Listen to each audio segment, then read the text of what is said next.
Bien, alors bonsoir, merci d'être venus. Donc, nous sommes ici pour notre deuxième café actualité de notre deuxième saison. Il y a un mois, nous recevions Gérard Leclerc qui nous parlait de la théorie du genre. Aujourd'hui, les deux cousins vont dialoguer, Hilaire de Crémier, Antoine de Crémier, sur la crise ou effondrement. Vous savez que dans Politique Magazine, depuis 3 ans, 4 ans, Hilaire parle de la crise, la prévoit, l'annonce.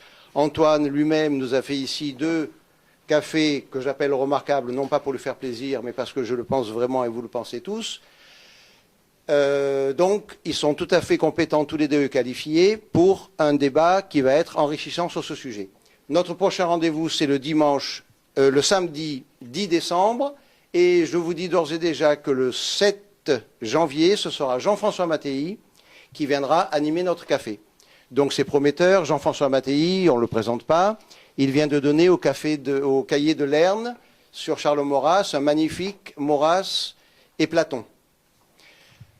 Alors, nous étions hier soir, Hilaire le disait tout à l'heure, et ce matin à la conférence à l'Assemblée générale de Jean de France, autour du prince Jean, parce que vous le savez, pour nous, soutenir le prince, être avec lui, être autour du prince Jean, c'est sinon notre seul rôle, notre seul devoir, c'est un de nos devoirs essentiels et principaux. On y a vu beaucoup d'amis de la France entière, on en rendra compte dans la faute à Rousseau, vous verrez ce compte rendu. Donc aujourd'hui, nous démarrons notre deuxième café actualité. Je vous signale une chose, nous avons dépassé la barre des 170 000 symboliques téléchargements sur Vimeo. Vimeo est le site sur lequel se trouvent les vidéos de ces cafés, entre autres, que nous enregistrons. Alors, 170 000, c'est beaucoup, c'est pas assez, il ne faut pas s'en satisfaire, je ne vous le dis pas pour un cocorico, je vous le dis pour vous dire qu'il y a des choses qui marchent, il y a des choses qu'on doit faire marcher encore mieux. Je suis très content que le café d'Antoine, la seconde partie, en soit à 2600 téléchargements. Et ce qui est intéressant, c'est que non seulement les téléchargements ne faiblissent pas, ne s'arrêtent pas, mais au contraire, ils continuent et ils augmentent. Et je vous signale, pour ceux qui étaient là, que Gérard Leclerc, donc, il y a un mois, en une seule semaine, a fait 1483 téléchargements. Alors, je crois que ça, c'est une des réussites, il faut le dire. Donc, par contre, je vous avais dit à la réunion de rentrée que nous devions faire un effort, je vous l'avais demandé, parce qu'il faut quand même, Internet ne suffit pas, il faut quand même qu'à intervalles réguliers, notamment pour ces cafés politiques, pour le 21 janvier, pour Jeanne d'Arc, pour le 1er septembre prochain, Maurras 2012, il faut quand même qu'on ait l'habitude de se retrouver physiquement nombreux. Et donc, je vous avais demandé le 24 septembre, et je vous le redemanderai, nous vous le redemanderons, de lire bien sûr les blogs, mais aussi d'être présent chaque fois que vous le pouvez. Bien. Le blog d'hier. Oui, les blogs. Le blog de la FRP, la faute à Rousseau, le blog d'Hilaire de Crémier, bien sûr le site du Prince Jean de France. Voilà. Alors, maintenant, je vais passer la parole aux deux cousins. C'est Hilaire qui va faire une très rapide petite introduction, et ensuite, nous allons écouter ce débat qui promet d'être passionnant. Alors, merci à nos amis de Marseille, dans un premier temps. Merci, et c'est pour moi toujours un plaisir de venir ici. Et alors, pour la première fois, nous allons conférer, Antoine et moi, devant nos amis, et je crois que nous pensons à peu près la même chose, et par conséquent, nous allons nous efforcer d'éviter les doublons. Peut-être avons-nous des approches différentes, parce que la crise, elle est multiforme. Alors, la crise, bien sûr, elle est là. Ça fait plus de 4 ans que dans Politique Magazine, j'écris sur cette crise, et je crois pouvoir dire qu'elle se déroule à peu près comme annoncé dans les colonnes de Politique Magazine. C'est assez surprenant. Elle n'a pas été prévue. Elle n'a pas été... Elle n'est pas vue. Elle n'est pas encore vraiment vue. Parce que... on s'imagine, vous vous souvenez, il y a 6 mois encore, on disait la crise est derrière nous, on en sort. Et maintenant, on est obligé de concevoir que cette crise est en réalité devant nous, et infiniment plus grave qu'elle n'a été estimée. Alors, est-ce qu'elle est seulement financière? Est-ce qu'elle est seulement monétaire? Est-ce qu'elle est réservée à la zone euro? Elle est plus grave. Et tous les esprits sages, tous les esprits un peu philosophes le disent. Et le premier à le dire, d'ailleurs, c'est le pape Benoît XVI. Cette crise, elle est d'ordre civilisationnel. Il vient un moment où une société entre en crise parce que sa civilisation elle-même est en cause. Et on comprend très bien, parce que derrière, il y a des questions de principe, et c'est ce qu'Antoine va certainement développer tout à l'heure, des questions extrêmement graves, où les choses même de l'ordre naturel sont bouleversées. Alors, quelques mots pour situer. Donc, nous sommes après ce sommet de Cannes, il vient de s'achever. Sarkozy et Obama se sont félicités l'un l'autre. Ils ont parlé de l'affaire de Libye. Ils ont dit qu'ils allaient se soutenir l'un l'autre. Mais concrètement, d'après le communiqué final, il apparaît que tout ce qui était prévu de ce G20, qui aurait dû être pour le président Sarkozy, qui s'est donné effectivement beaucoup de mal pour sa réussite, qui aurait dû être quelque chose comme une apothéose. Il a été président pendant 1 an de ce G20. Eh bien, c'est terminé, malgré toutes les apparences contraires qu'on a voulu donner, c'est terminé par, on le voit bien, par une déclaration où il n'y a rien, Notamment, on attendait à ce que les pays dits émergents, qui sont plus du tout émergents puisqu'ils ont émergé, apportent leur liquidité, comme on dit, puisqu'on croit que c'est toujours un problème de liquidité, alors que c'est un problème de solvabilité, ce qui n'est pas la même chose. Donc on s'imaginait que les Chinois, les Brésiliens, les Russes allaient arriver avec leur paquet de monnaie et puis qu'ils allaient les mettre chez nous, au motif qu'on avait constitué ce fameux fonds européen de stabilité financière qui lui-même aurait été doté de fonds garantis, uniquement garantis, de 400 milliards. Et tout ce système qui avait été inventé au cours des 15 derniers jours, des 3 dernières semaines, bon, un peu préparé par les experts derrière les politiques, mais tout ce système qui a été monté pour sauver la zone euro s'est trouvé volé en éclats et puis ne produire concrètement aucun des effets qu'il était souhaité qu'il produise. Et puis là-dessus, événement surprenant, les Grecs, M. Papandréou, signe un accord, rentre chez lui, annonce un référendum, revient, se fait gronder. Et puis vous savez que ça s'est passé à Cannes devant toutes les caméras et qu'il y avait des airs très graves qui étaient pris par Mme Merkel, par Nicolas Sarkozy, on grondait le mauvais élève, etc. Tout ça, vous l'avez suivi, on ne va pas y revenir. Mais c'est assez surprenant de voir comment, en réalité, concrètement, les peuples ne suivent pas. Les peuples ne suivent pas du tout. Et que la zone euro se trouve prise entre deux mots. On pourrait qualifier le mot du bas. La zone euro s'effondre parce qu'elle est une sorte d'effondrement par le bas se produit avec la Grèce, le Portugal, etc. et les pays les plus faibles. Ça peut aller assez vite puisqu'il y a l'Italie qui est concernée. Maintenant, l'Italie elle-même, les taux d'emprunt de l'Italie deviennent catastrophiques et par conséquent rend la solution italienne impossible également.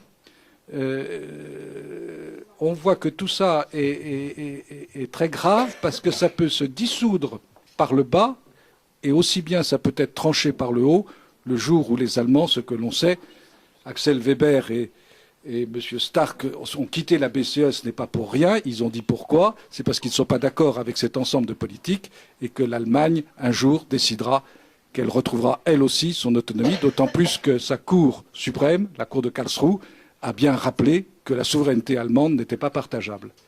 Alors c'est dans ce cadre-là que se situe notre réflexion commune, Antoine et moi, sur la crise. Alors je lui passe tout de suite la parole, et je lui poserai des questions, je t'interromprai par moment quand tu auras fini ton exposé préalable, et après nous conférerons, je te poserai des questions, tu me poseras des questions, et réciproquement.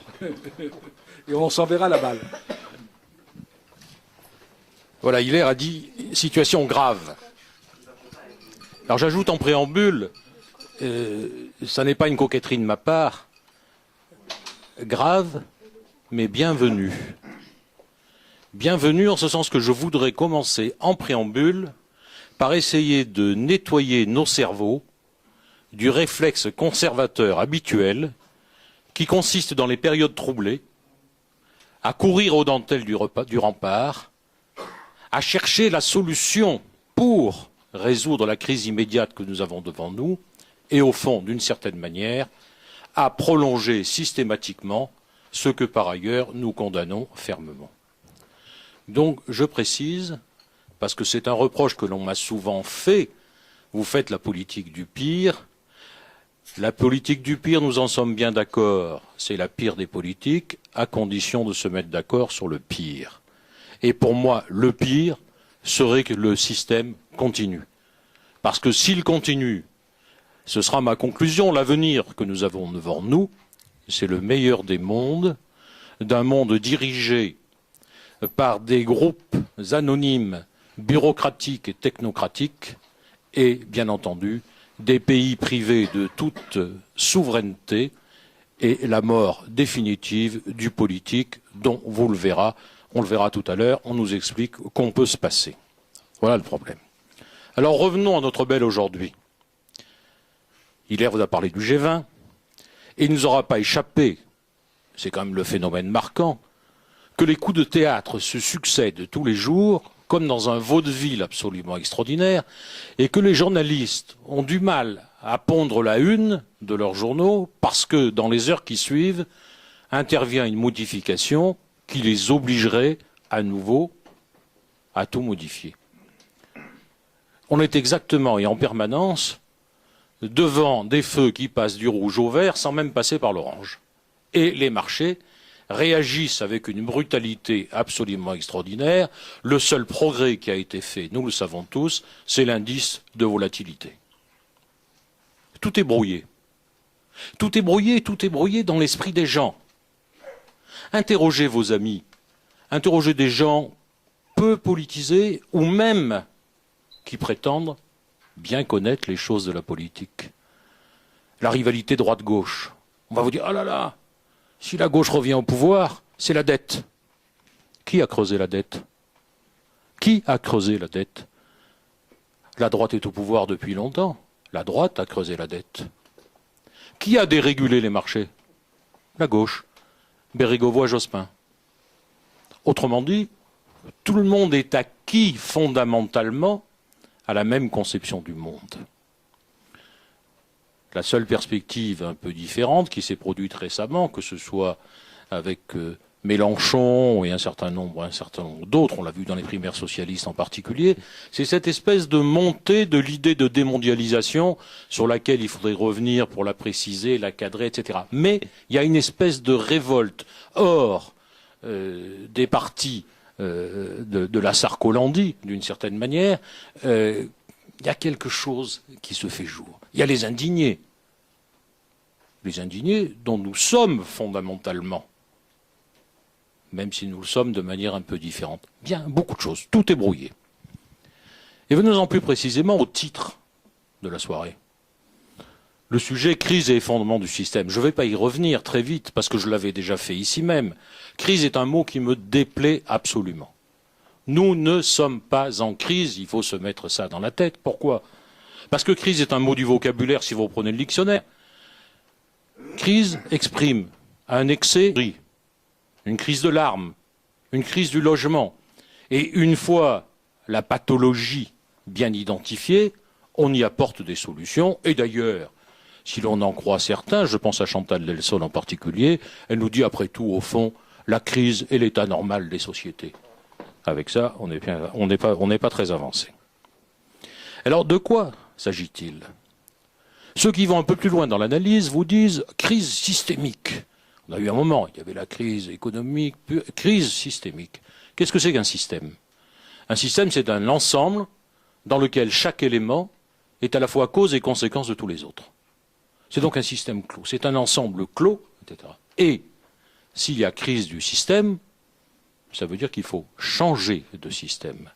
Ça veut dire très précisément que la réforme du système, par modification de tel ou tel élément, est inopérante et qu'il faut effectivement changer de système.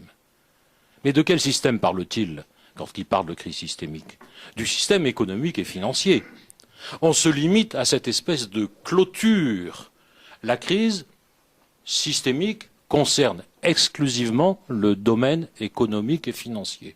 Vous repérez là les habitudes libérales de séparation des choses. Il y a l'économique et le financier d'un côté, il y a le religieux d'un côté, il y a le politique de l'autre, etc. Mais tout ça, c'est séparé.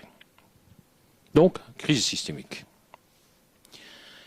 Est-ce que vraiment, on peut croire que cette crise, qui a commencé, vous vous en souvenez, il y a 4 ans, avec celle dite des subprimes, qui était une crise localisée aux États-Unis, cantonnée précisément à une branche du marché hypothécaire, et puis débouchée 1 an après, en septembre 2008, sur la chute de Lehman Brothers, qui a laissé quand même les gens sidérés.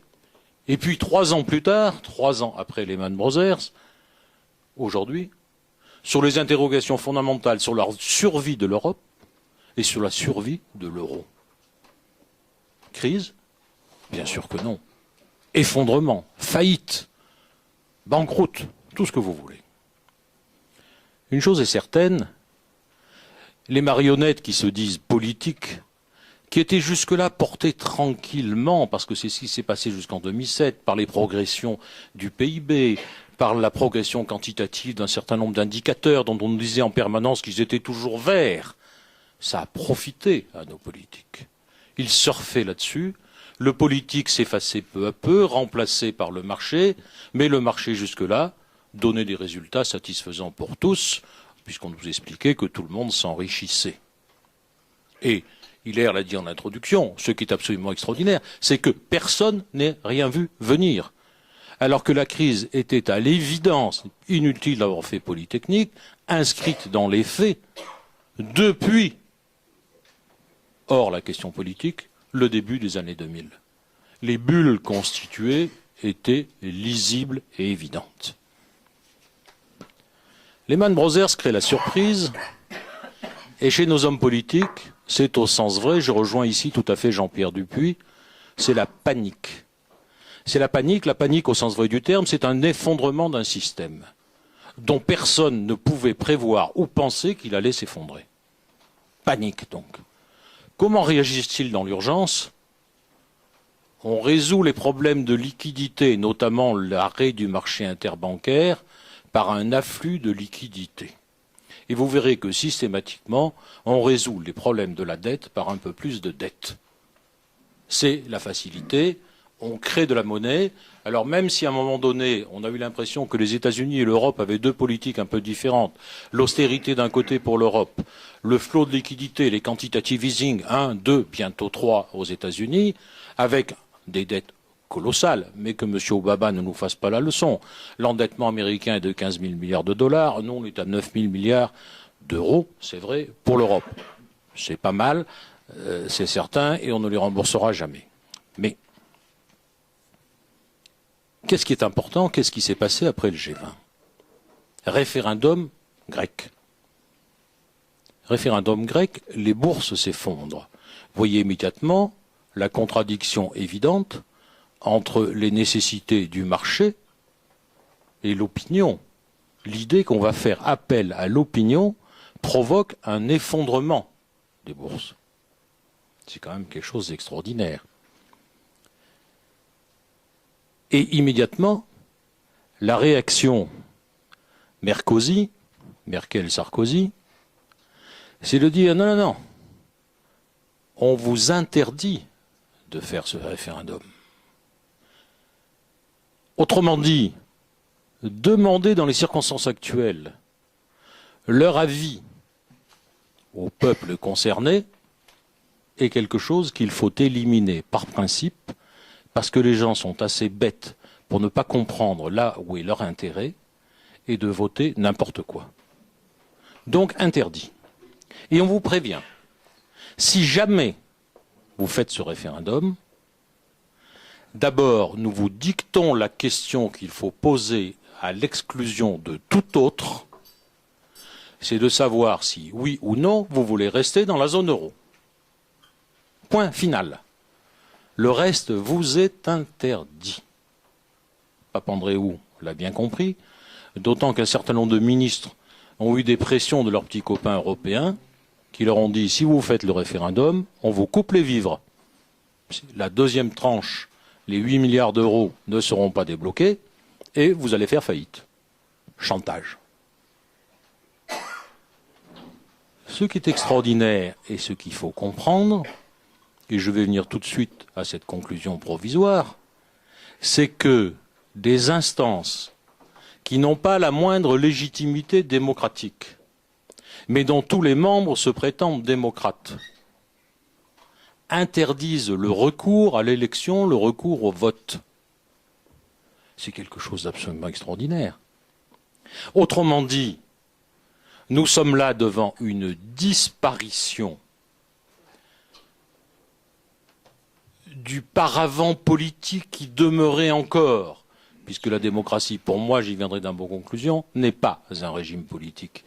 Elle est le régime, pour paraphraser Gaucher, elle est le régime politique de la sortie du politique. La démocratie et le libéralisme ont tué, évacué le politique. La démocratie a servi de cheval de Troie de certaines formes de capitalisme libéral.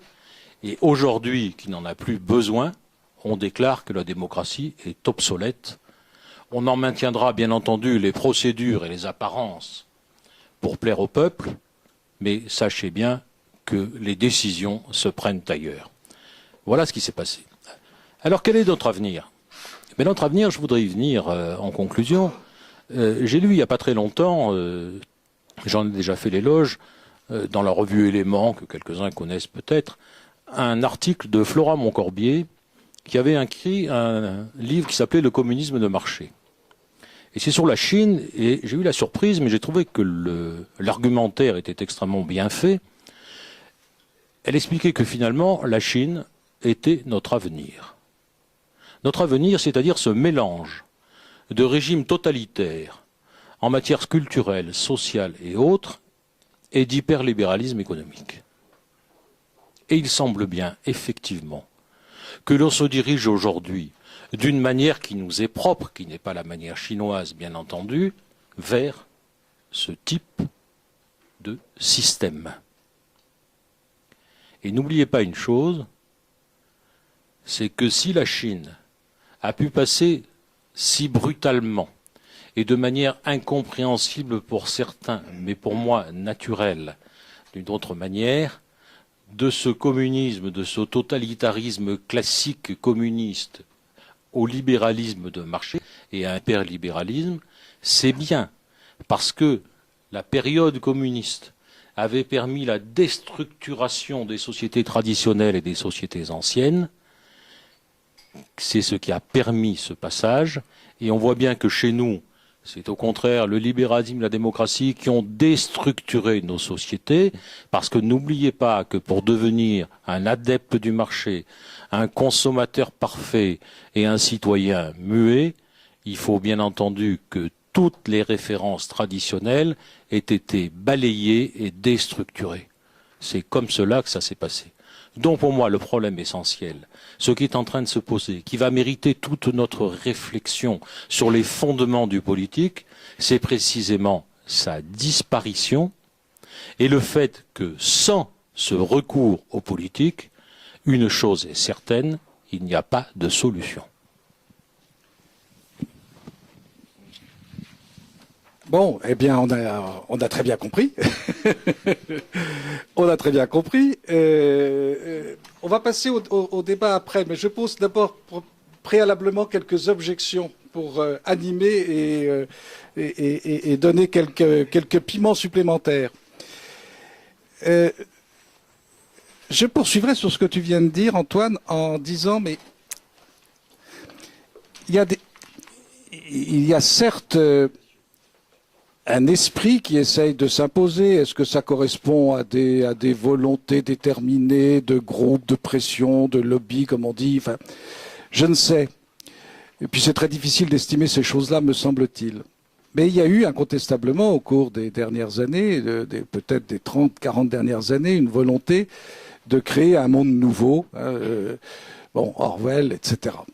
Et il y a quelque chose de très vrai avec cette idée qu'on allait supprimer la réalité politique et la réalité des peuples.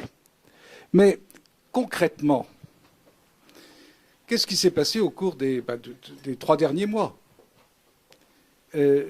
Concrètement, l'Allemagne a fait savoir que l'Allemagne était toujours l'Allemagne. L'Italie va bientôt faire savoir qu'elle est toujours l'Italie, même si c'est le désordre le plus complet. Les Grecs, et les hommes politiques grecs sont comme les nôtres, c'est-à-dire c'est des fétus de paille, donc ils sont là, ils s'agitent, mais ils savent tous qu'ils sont obligés de tenir compte de la réalité grecque. Donc, quand même, le grand plan, le Big Brother, il a du mal à s'établir. Tu refuses le mot crise, ce que je conçois tout à fait, parce que c'est plus grave que cela, c'est civilisationnel. Mais tout de même, les réalités politiques, elles sont là. Alors, ce qu'il y a de dramatique, ce que je crois qui est vraiment dramatique pour nous, Français, c'est qu'il me semble que dans beaucoup d'autres États, en Angleterre, qui est pourtant très malade, en Allemagne, qui est également pourtant très malade, mais qui a des forces, que dans d'autres pays, il y a une anticipation de ce qui va venir. Et ce qui me fait, pour ma part, peur, d'une certaine manière, peur pour mon pays, c'est qu'il me semble que nos hommes politiques n'ont pas d'anticipation réelle de ce qui peut venir. Donc pour eux, il n'y a qu'un plan A. Je suis persuadé qu'en Allemagne, il y a un plan B qui est déjà élaboré dans l'esprit d'une très grande partie de l'opposition et même d'une partie de l'opposition à l'intérieur de la CDU. Vous avez des Allemands qui pensent aux marques, incontestablement. En France, il n'y a pas, mettons de côté l'opposition nationale, mais il n'y a pas de plan B, c'est-à-dire que la seule solution qu'ils envisagent, c'est de continuer ce que tu appelles le système. Et voilà, ma question c'est, malgré tout, je crois qu'on va vers des échéances et que, somme toute, on sera bien obligé d'imaginer d'autres solutions que les solutions du système qui n'en sont pas. Oui, je suis tout à fait d'accord avec toi, à une nuance près. Accord, bien entendu, sur le fait de dire qu'il y a quand même des lignes de résistance qui se créent, des lignes de résistance nationales, sauf chez nous. Ah, je suis d'accord avec toi. Malheureusement, pas chez nous. En Allemagne, c'est évident. Mais en Allemagne, je crois qu'il n'y a jamais eu d'interruption. En ce sens que depuis le début, l'Europe est allemande. Oui. L'euro, c'est le mark. Et c'est la raison pour laquelle l'Allemagne, l'économie allemande, pouvait surfer sur un euro fort. Ça ne la gênait pas, de la même manière qu'éventuellement, si elle revient au mark, elle aura un mark fort. Et puis, elle avait un modèle économique qui est encore un modèle économique qui est fondé en grande partie sur la qualité de ces grandes PME qui sont exportatrices, qui fabriquent des produits de qualité. C'est encore une nation industrielle. Le problème, c'est que les modèles économiques sur lesquels nous avons surfé, nous et d'autres, je pense à l'Espagne en particulier, qui est un des grands malades de la zone européenne, on a surfé sur cette idée qu'au fond, une économie moderne, c'était une économie qui était fondée essentiellement sur l'ingénierie financière, sur l'immobilier et les services. Et aujourd'hui, on est terrorisé à l'idée que si jamais se produisent ces résistances, d'une certaine manière, ces protectionnismes et le retour au chacun pour soi, on va se retrouver, nous, le bec dans l'eau. Parce que la France, par exemple, qui a sacrifié son agriculture, n'est même plus autosuffisante en matière agricole. Si demain, pour une raison ou pour une autre, ce pays fantastique, qui est doté d'un territoire absolument prodigieux dans ses variétés et en matière agricole, n'est plus capable de suffire à la subsistance et à la nourriture de ses habitants. On finirait bien par y arriver, mais il faudrait un moment. On a donc, là où je rejoins totalement Hilaire, et il faudrait se pencher sur cette question-là, une caractéristique spécifique, particulière, marquée de la France, à avoir oublié qu'elle était France. Ça, c'est vrai. Et je poursuis. Il y a 3 mois, il était inenvisageable qu'un pays puisse sortir de l'euro. Maintenant, on écoute BFM, c'est la conversation la plus régulière. France Info, ça commence à percer. C'est l'ordre dans lequel il faut prendre les choses. Donc, on commence à envisager d'abord que la Grèce puisse sortir de l'euro. Mais pas simplement de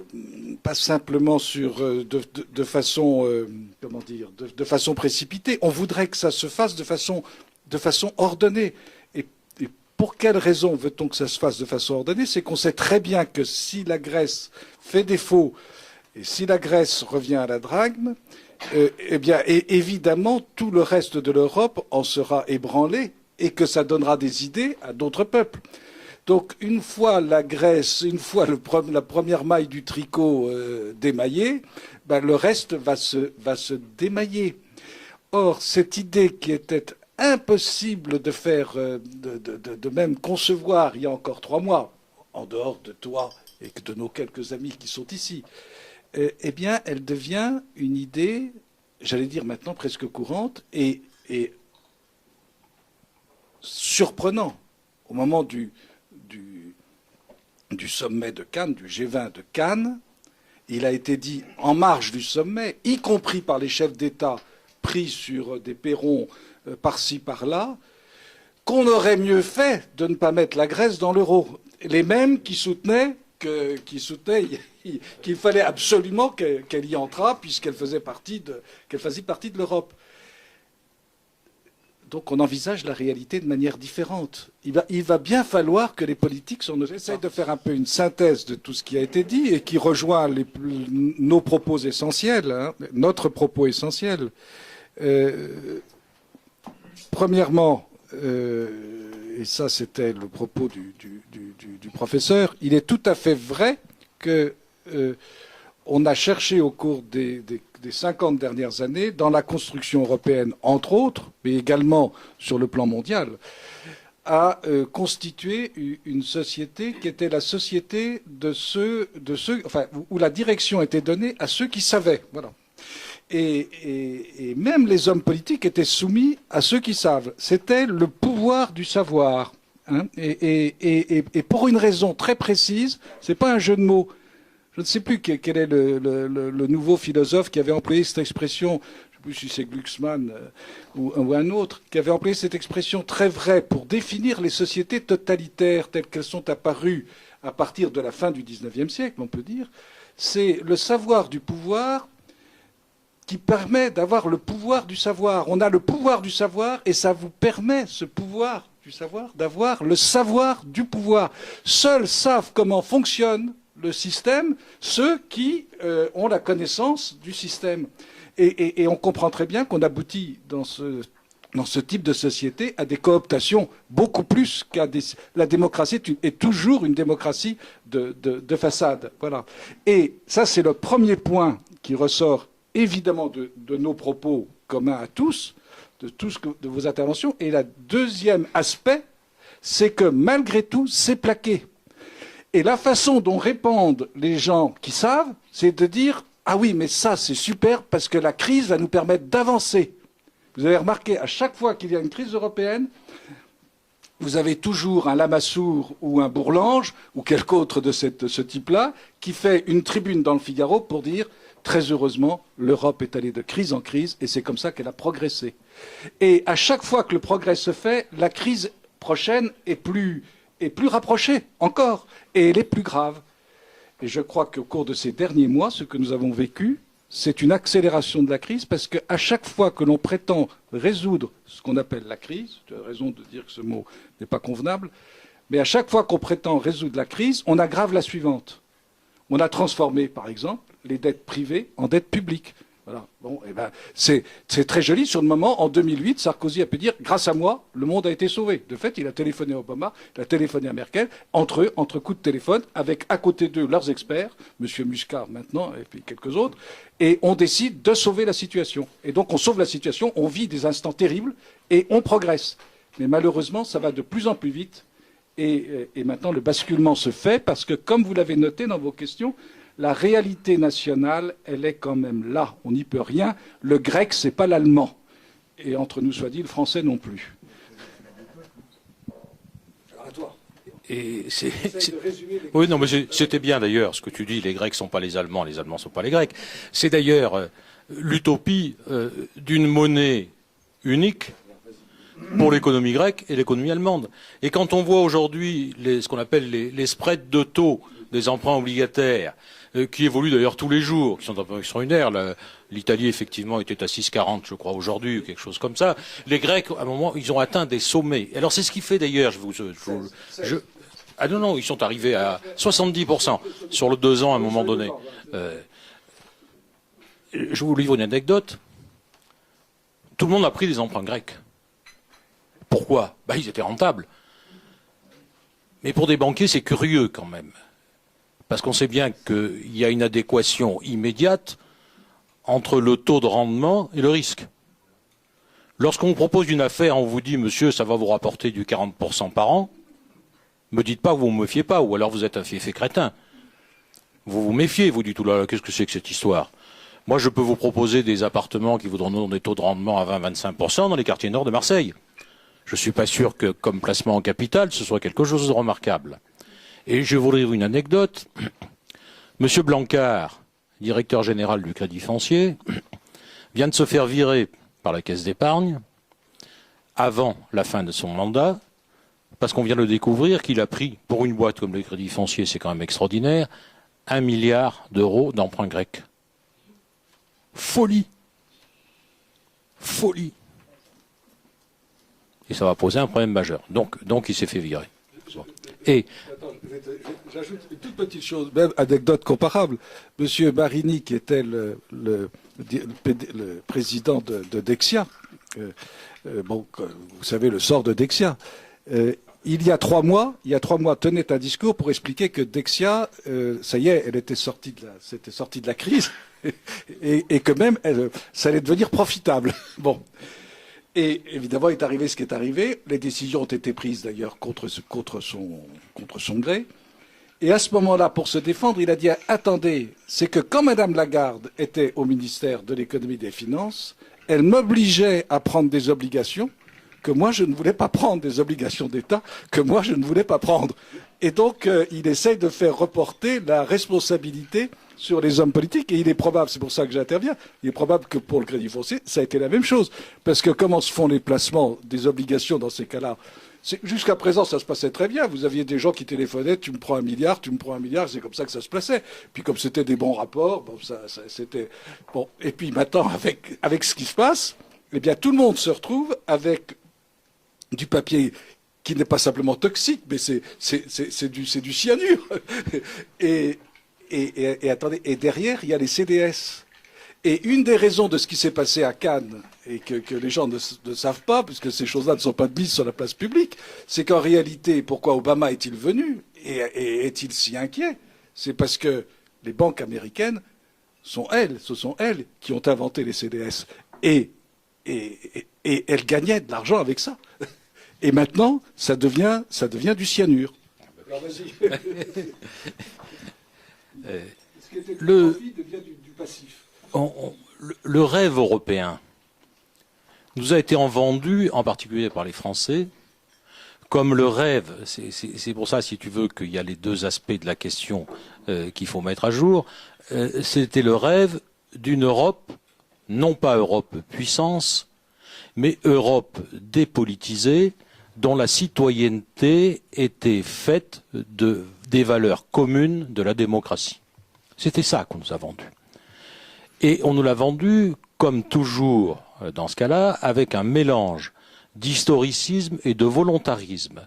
C'est-à-dire qu'on nous expliquait qu'il fallait vouloir ce qui était inéluctable. On l'a connu avec le communisme, ça. La société sans classe est inéluctable, et donc il faut y participer et la vouloir. C'est notre avenir radieux.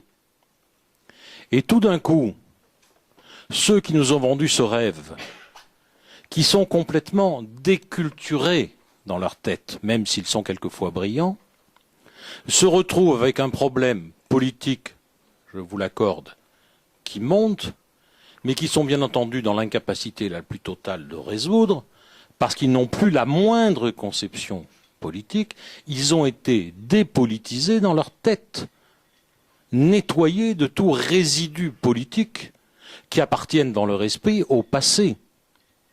Et c'est bien la raison pour laquelle, dès qu'on évoque des régulations, des frontières, etc., là, plus personne ne comprend.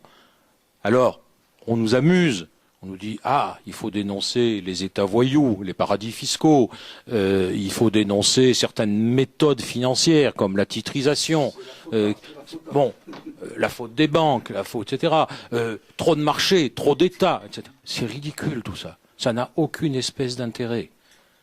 C'est un phénomène beaucoup plus global qui nous a emmenés dans le mur. Il ne répond plus, le système, à des solutions, à un carburant, j'allais dire, économique et financier. Il va falloir passer aux politiques et ils en sont incapables. Les politiques sont devenus des techniciens. Oui, oui. Les techniciens de la politique. Il va y avoir des questions. Vous aviez évoqué Obama là, tout à l'heure. J'admire, moi, que M. Obama nous fasse la leçon. C'est absolument extraordinaire. Ils sont plus endettés que nous. Et vous avez quand même aujourd'hui 22 États américains qui sont en quasi-faillite. La Californie, la dette californienne est 5 fois la dette grecque. Dans un certain nombre d'États américains, on ne paye plus les fonctionnaires 1 jour sur 5. Ils ne travaillent pas. Ils sont en état de quasi-faillite. Et il est évident que la dette colossale qu'ils ont accumulée et qu'ils augmentent de jour en jour ne pourra pas non plus être remboursée. Il y a quand même quelque chose de neuf. Même dans les radios françaises, je ne dis pas la télévision, je ne la regarde pas, mais même dans les radios et même dans la presse, ce qui est pourtant est rare. C'est-à-dire que depuis quelque temps, j'écoute BFM tous les matins, comme vous probablement, vous avez un type comme, comment s'appelle-t-il, de La Marche, hein, un Olivier de La Marche, je crois que c'est son prénom, oui, Olivier de La Marche, tous les matins, ou pratiquement, sur BFM, eh bien, il dit ce que vous lisez dans nos journaux, dans Politique Magazine. Il le dit carrément, avec son point de vue à lui, qui n'est pas forcément le même d'ailleurs, mais qui est et jamais ce n'eût été envisageable il y a encore 1 an ou 2 ans. Et il dit attendez, on l'interroge sur la fameuse nuit salvatrice du 21 au 22 octobre. C'était quasiment la nuit de Noël. On en avait pondu l'enfant divin. Et lui, le lendemain matin, il a ricané, il a dit qu'est-ce que c'est que ce truc? De toute façon, ça ne marchera pas. Et 2 jours après, tout le monde savait que ça ne marcherait pas. La bourse avait monté et la bourse est redescendue. Et ça, je crois que c'est quand même quelque chose de nouveau. Il y a bien sûr cette effroyable dictature de la pensée unique qu'un Sevilla dénonce avec juste raison. Tout ça, c'est vrai, mais il y a des failles. Et je trouve que les failles sont de plus en plus nombreuses et elles accompagnent d'ailleurs les failles du système. Comme je pense que probablement, à la fin du soviétisme en URSS, la liberté de parole est devenue beaucoup plus grande au fur et à mesure que le système s'effondrait. Nous, c'est peut-être un bon signe, puisque tu parles d'effondrement.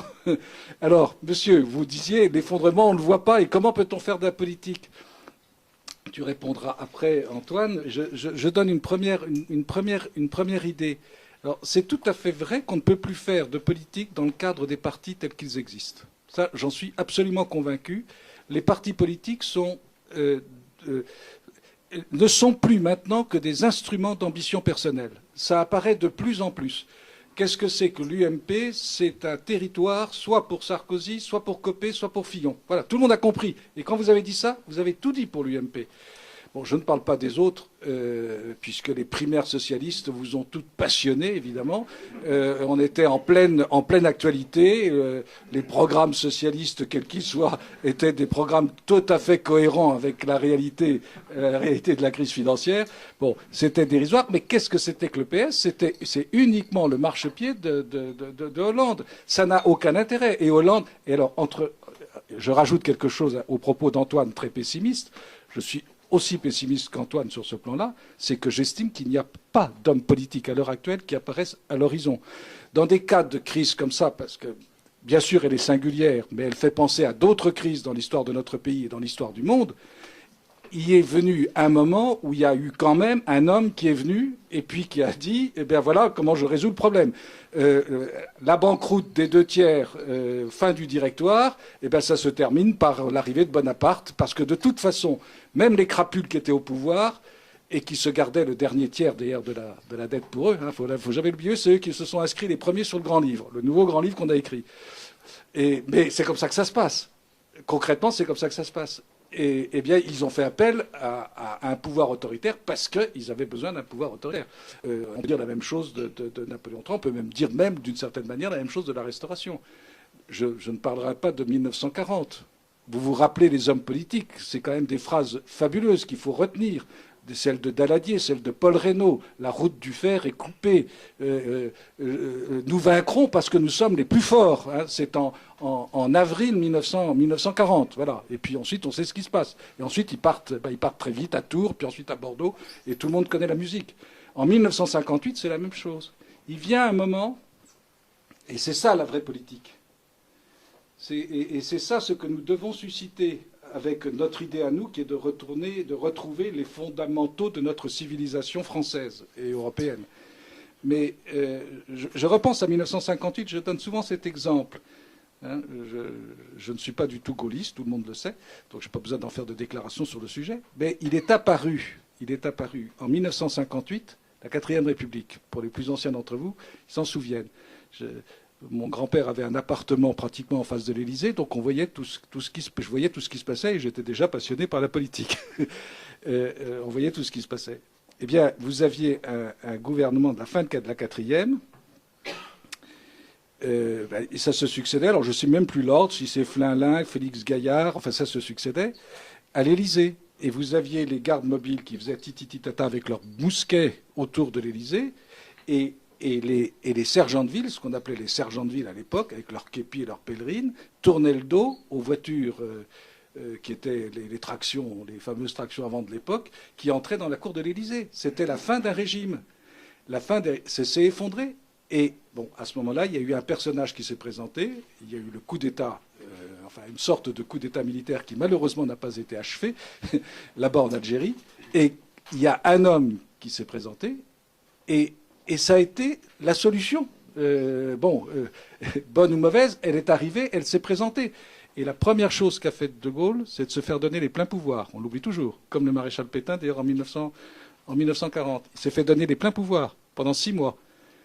Et une des premières choses qu'il a faites, ça a été de se tourner d'abord vers Pinet, et puis de lui dire, vous me faites une dévaluation, preuve que les dévaluations sont possibles, n'est-ce pas, Antoine? On peut faire des dévaluations.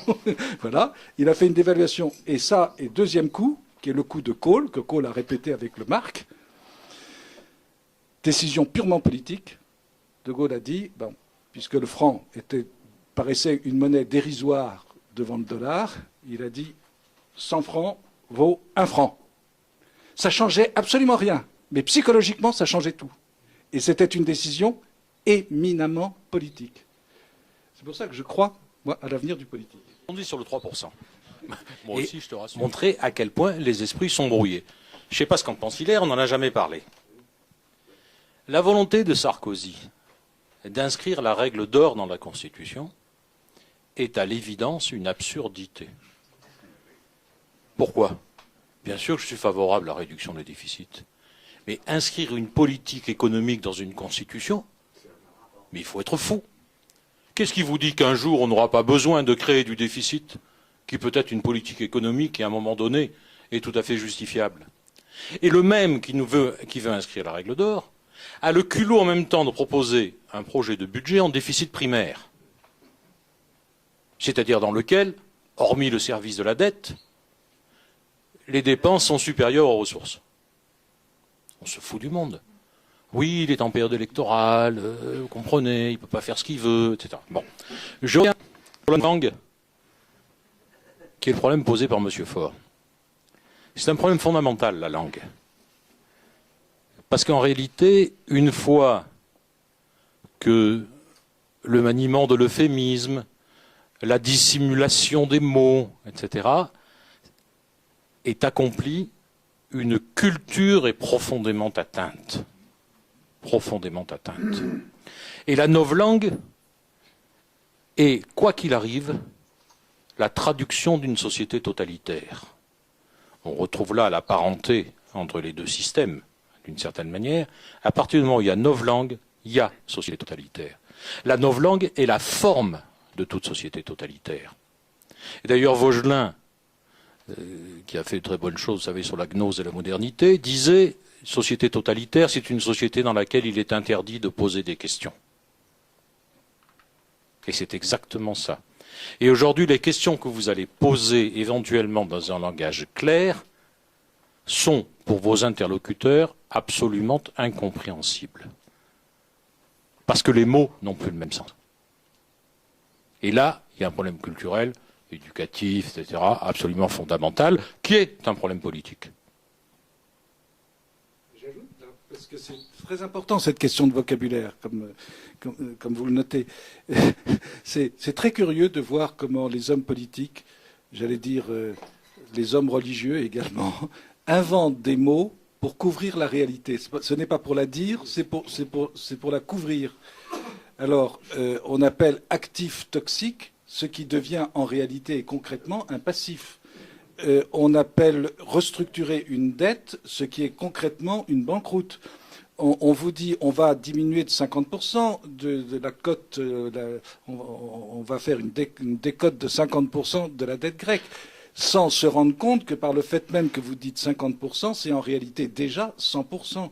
Donc on trouve toujours des mots pour essayer de voiler la réalité et par conséquent de ne jamais aborder le problème de fond. De ne jamais aborder le problème de fond.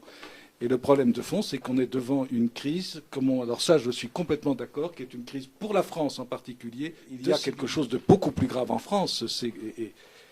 Les pays autour de nous, l'Allemagne, l'Angleterre, dont on a parlé tout à l'heure, l'Angleterre, elle poursuit son éternelle politique d'une certaine manière, même si elle est très très affectée elle aussi, très malade, et qu'ils ont commis des erreurs politiques considérables. Mais l'Angleterre, elle est toujours l'Angleterre. Ce qu'il y a de vrai dans le propos de Patrick, c'est que en France, on est peut-être plus malade dans la mesure où la France n'est pas revenue sur quelque chose de considérable qui existe chez elle et qui est le poids de son histoire, c'est cette fameuse coupure de la Révolution française. Les Russes reviennent sur leur révolution. Et ils essaient d'ailleurs de faire Ils ne sont pas pour ça, ils ne rejettent pas tout. Mais ils ont quelque chose de spécifiquement russe. Les Allemands gardent leur souveraineté, ils y tiennent essentiellement. La cour de Karlsruhe est là d'ailleurs pour la préserver. Ils ont leur système fédéral et ils n'ont pas besoin du fédéralisme européen. Les Allemands ont essayé de constituer l'Europe à leur profit en manière de droit public. Quant aux Anglais, ils ont essayé de transformer l'Europe en un droit commercial anglais. Ils y ont parfaitement réussi. Et les Français, qu'est-ce qu'ils ont fait? L'idée européenne a été l'idée de substitution en France de l'idée nationale.